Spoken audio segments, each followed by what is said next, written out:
So, so if you look at the data function, right, or the how it has evolved, historically, I remember data function was primarily considered as a reporting function within the organizations. It used to deliver, responsible for delivering reports to all parts of business operations, right?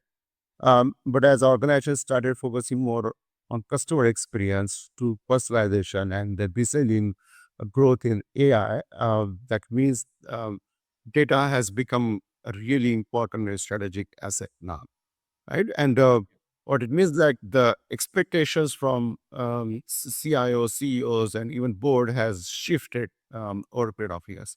You have been in this industry for a long time, so I wanted to get your perspective as to how the expectation from a role, your role, like a head of data function role, has evolved over a period of time. Yeah, that's a great question, Sumit. Right, it's something that I have had the opportunity to reflect on as well. And while I was doing my GICD course as well, I through the simulation exercises, through the assignment, etc., I got the opportunity to put myself in the shoes of the board and the directors and how they kind of view this as well. So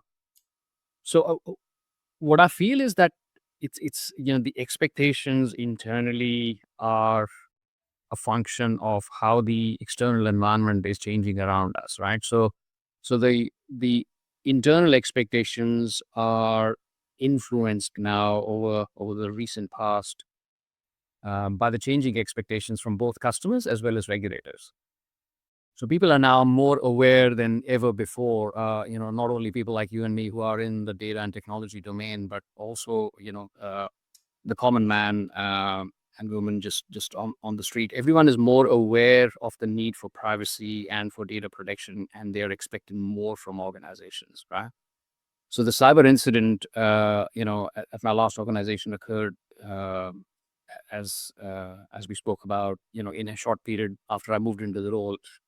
But the experience taught me about managing expectations, not just from customers and regulators, but also from the staff involved, because these things have a big impact on the staff, and the staff feel a sense of responsibility around managing data, etc. Right.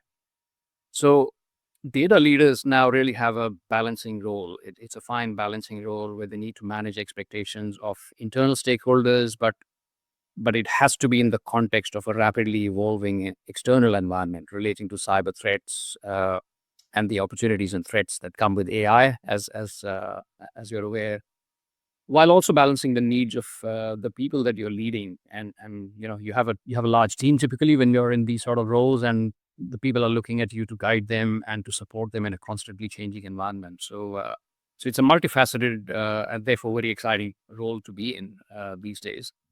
Another role that has, I think, evolved more recently for data leaders is about educating their peers and the business teams as well about how to manage data effectively and what data ownership really means. Because we talk about data ownership and the fact that, there has to be a clear owner of data, business needs to own data, but the concept is not very well understood and not consistently understood across business areas. So I think as a data leader, that's part of our responsibility to get that alignment and understanding across the organization on what it really means for them.